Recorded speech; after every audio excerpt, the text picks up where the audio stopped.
Arya, siswa pendiam dengan seragam agak lusuh, menatap kertas esai di tangannya. Setiap kalimat adalah cerminan dari pemikiran terdalamnya, dibentuk di meja belajar reyotnya di kontrakan sempit.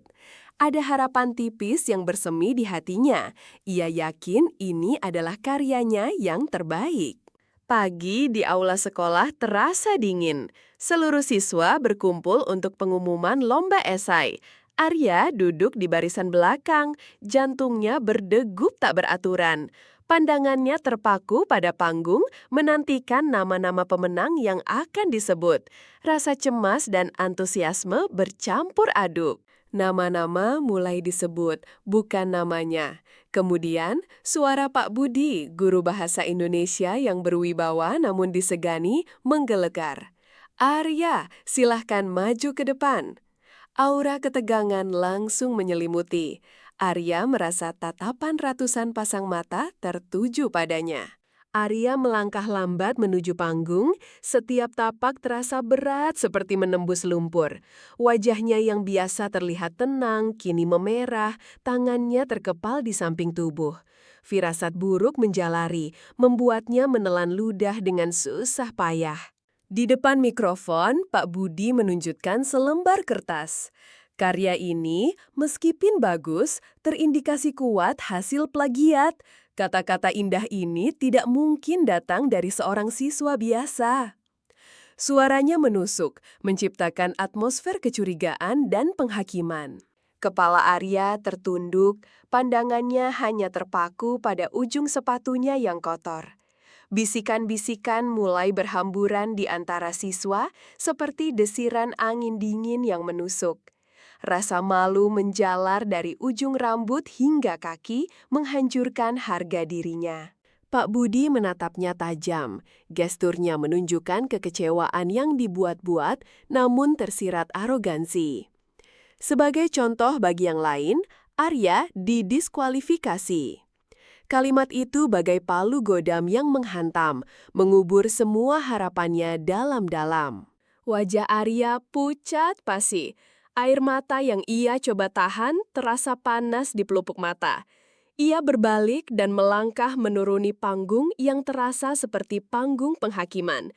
Setiap langkah terasa bagai beban bertonton, menyeretnya ke jurang kehampaan. Sepanjang sisa hari itu, tatapan orang-orang terasa bagai belati.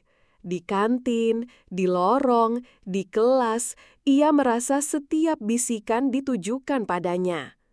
Hati Arya terasa hancur berkeping-keping, dibakar amarah yang membara, namun tak bisa ia luapkan. Ia merasa tertindas. Malam harinya, Arya meringkuk di sudut kamarnya.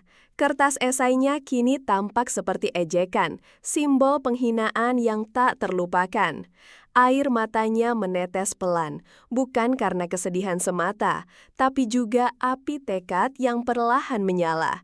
Ini bukan akhir, ini awal. Beberapa hari berlalu, Arya menarik diri dari keramaian sekolah, namun pikirannya tak pernah berhenti bekerja. Ia mulai mencari literatur tentang penulisan kreatif dan hak cipta, menghabiskan waktu di perpustakaan umum yang sepi, jauh dari tatapan menghakimi. Di salah satu lorong rak buku, Bu Ratih, pustakawan sekolah dengan tatapan hangat menghampirinya. Tanpa banyak bicara, Bu Ratih meletakkan beberapa buku tentang sastra modern dan gaya penulisan unik di meja Arya. Sebuah gestur dukungan yang tak terucap. Arya memahami isyarat itu. Semangatnya terlecut. Ia mulai bergabung dengan forum penulisan daring, membaca kritik dan saran dari para penulis berpengalaman. Diam-diam, ia mulai mengasah kembali pena dan laptopnya, mengukir kata demi kata dengan lebih cermat. Malam-malam, Arya dipenuhi oleh gemerisik halaman buku dan ketikan keyboard yang pelan. Ia menulis esai baru, kali ini untuk kompetisi berskala nasional yang ia temukan di internet. Setiap kata adalah manifestasi dari tekadnya, sebuah janji pada dirinya sendiri. Di sekolah, Dina, teman sekelasnya yang pernah melihat kejeniusan Arya dalam menulis, sesekali menghampirinya. Ia tak banyak bicara, hanya sesekali mengangguk atau tersenyum kecil, seolah berkata, "Aku percaya padamu." Dukungan kecil itu sangat berarti. Arya terlihat lebih fokus, matanya menyiratkan konsentrasi yang dalam. Ia tidak lagi peduli pada bisikan atau tatapan skeptis. Dunia baginya kini menyempit menjadi layar laptop dan lembaran kertas, tempat ia menuangkan seluruh jiwanya. Ia bereksperimen dengan gaya bahasa, mencoba alur cerita baru, dan menyelami tema-tema yang lebih kompleks. Proses ini melelahkan, tapi juga memuaskan. Setiap kalimat yang berhasil ia ukir adalah kemenangan kecil yang menguatkan tekadnya. Beberapa kali ia merasa frustrasi, meremas kertas yang salah.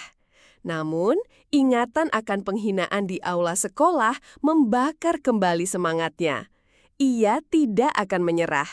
Ia harus membuktikan bahwa kejujuran dan kerja keras akan selalu menemukan jalannya. Esai-esai barunya dikirim satu persatu ke berbagai kompetisi. Arya melakukannya dalam senyap, tanpa gembar-gembor. Ia tahu balas dendam terbaik adalah dengan kesuksesan yang tak terbantahkan, yang akan berbicara lebih keras dari tuduhan apapun. Bulan-bulan berlalu. Meski hasil belum tampak, ada ketenangan dan keyakinan baru dalam diri Arya. Benih perlawanan itu telah tumbuh menjadi akar yang kuat, menopang impiannya untuk meraih keadilan melalui jalan yang paling elegan, keunggulan sejati. Suatu pagi, bukan di sekolah, melainkan dari siaran berita televisi lokal, nama Arya disebut. Ia memenangkan lomba esai nasional, mengalahkan ratusan peserta dari seluruh Indonesia. Berita itu disertai foto Arya memegang piala di panggung megah. Di ruang guru, Pak Budi terpaku di depan layar televisi. Mata tajamnya membelalak melihat wajah Arya di berita. Ponselnya bergetar dengan pesan-pesan dari rekan guru yang memberitahunya tentang mantan muridnya yang fenomenal. Ia tak bisa berkata-kata. Keesokan harinya, koran-koran lokal memuat kisah Arya. Siswa-siswa di sekolah, termasuk Dina dan Bu Ratih, tersenyum bangga. Bisikan tentang tuduhan plagiat yang dulu menyebar, kini berubah menjadi bisikan kekaguman dan penyesalan atas kesalahpahaman. Arya diundang sebagai pembicara pada perayaan Hari Pendidikan Nasional tingkat kota.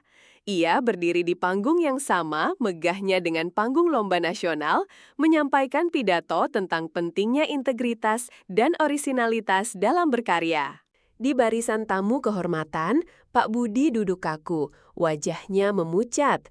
Setiap kalimat yang keluar dari bibir Arya yang berbicara tentang perjuangan dan keyakinan terasa seperti tamparan halus. Mata tajamnya kini menyiratkan penyesalan dan keterkejutan. Arya tidak menyebutkan insiden masa lalu secara langsung. Ia hanya tersenyum tipis, sorot matanya yang tenang kini memancarkan aura kemenangan yang tak terbantahkan.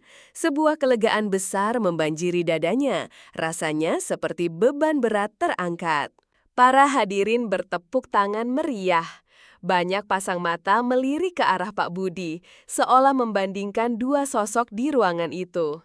Kemenangan Arya adalah kebenaran yang tak bisa disangkal, sebuah pembalasan yang begitu elegan dan berkelas. Setelah acara, beberapa guru mendekati Arya, mengucapkan selamat dengan tulus. Pak Budi hanya bisa memandang dari kejauhan, tak mampu mendekat. Ia merasa terpojok oleh kesuksesan Arya yang begitu nyata dan membanggakan. Arya berjalan pulang. Piala di tangannya terasa dingin namun begitu bermakna. Cahaya matahari sore menyinari wajahnya yang kini lebih cerah. Ia tidak merasakan kemarahan, hanya kebanggaan yang mendalam dan kedamaian batin. Kisah Arya menyebar, menjadi inspirasi. Ia membuktikan bahwa kehinaan publik dapat dibalas dengan kerja keras, kecerdasan, dan kesuksesan yang tak terbantahkan. Kemenangan ini bukan hanya miliknya, melainkan milik setiap jiwa yang pernah diremehkan.